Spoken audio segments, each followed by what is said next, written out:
நண்பா, நான் அந்த உரோச்சிமாரு டோக்கன் எடுக்கிறதுக்கு கேம்ப்பு அந்த அளவுக்கு கேம்ப் அடிச்சிட்டு இருந்தேன். ஸோ நைட் டைம் ஆகிடுச்சு, தூக்கம் வரல. ஓகேங்களா? ஸோ இந்த இடத்துல பார்த்தா 0 கில்லு நான். ஸோ நான் என்ன பண்ணேன்னா, ஜோன் ஃபுல்லாக சிங்க் ஆக போகுது, லாஸ்ட் ஜோனு. ஓகேங்களா? ஸோ ஒரே ஒருத்தன் ஆப்போனண்ட் ஒருத்தன், நான் ஒருத்ததும் பிஆர் ரேங்க் மேட்ச்சு வச்சுட்டு தூங்கிட்டு இருக்கேன். அதுக்கப்புறம் எடுத்து பார்த்தா லாஸ்ட் ஜோன் ஒன்று இருக்குது. சரி ஓகே அப்படின்னு சொல்லிட்டு எக்ஸம் ஆகிட்டும் P90 என் கையில் இருந்துச்சு. ஸோ நான் என்ன பண்ணேன்னா உட்காந்து இருந்துச்சு, அவன் அடிக்கிறதுலேயே கரெக்டாக இருந்தான். ஓகேங்களா? ஸோ நான் உட்காந்து இருந்துச்சு, அவன் ஸ்னைப்பரில் செம்ம ஷாட் அடிச்சான். என்கிட்ட மெட்டு வரல, ஒரே ஒரு மெட்டு தான். அதுக்கப்புறம் அவனும் பார்த்தீங்கன்னா ஃப்ரெண்டாக ஆரம்பிச்சிட்டான். சரி ஓகே, நான் அவனை பார்த்தீங்கன்னா ஃப்ரெண்ட் ஆகிட்டேன். ஸோ இப்போ என்னன்னா, நான் கிட்ட போயிட்டு குத்தி காட்ட போகிறேன், எனக்கு மெட்டு வேணும் அப்படின்னு சொல்லிட்டு. நான் என்கிட்ட மெட்டு இல்லை. ஸோ அவனும் என்ன பண்ணான் அப்படின்னா, அவன்கிட்ட இருக்கிற சூப்பர் மெட்டு பார்த்தீங்கன்னா போட்டு விட்டான். 3 மெட்டு இருந்துச்சு.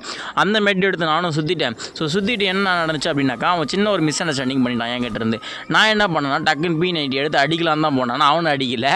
ஸோ நான் மேலே அடித்து காட்டுறேன். ஓகேங்களா? ஸோ நான் என்ன பண்ணேன்னா, நான் கிட்ட போனாலே அவன் தொலைவ போயிடறான், எங்கே நான் அவன் அடிச்சிருவோம் அப்படின்னு சொல்லிட்டு. பட் இருந்தாலும் ஓல்டு பிளேயர்ஸ் இப்பவும் இருக்காங்க. இவன் ஓல்டு பிளேயர் பார்த்தாலே தெரிஞ்சிருச்சு.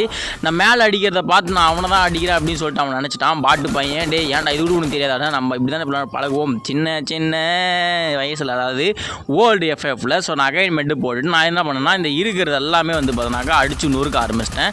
ஸோ இந்த இடத்துல ஒரு வாழை போட்டேன். என்னன்னா, இவன் டீம் அப்பானால இவனுக்காக நான் பார்த்தோன்னா பூயால் விட்டு கொடுக்கலாம் அப்படின்னு சொல்லிட்டு ஒரு முடிவு பண்ணேன்.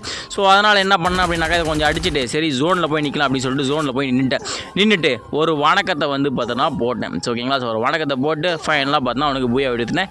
என்ஜாய் பண்ணுறா எப்படி இதெல்லாம் உங்களுக்கு நடந்துச்சுன்னா மறக்காமல் கீழே கமெண்ட் பண்ணுங்கள். ரிவைஸ்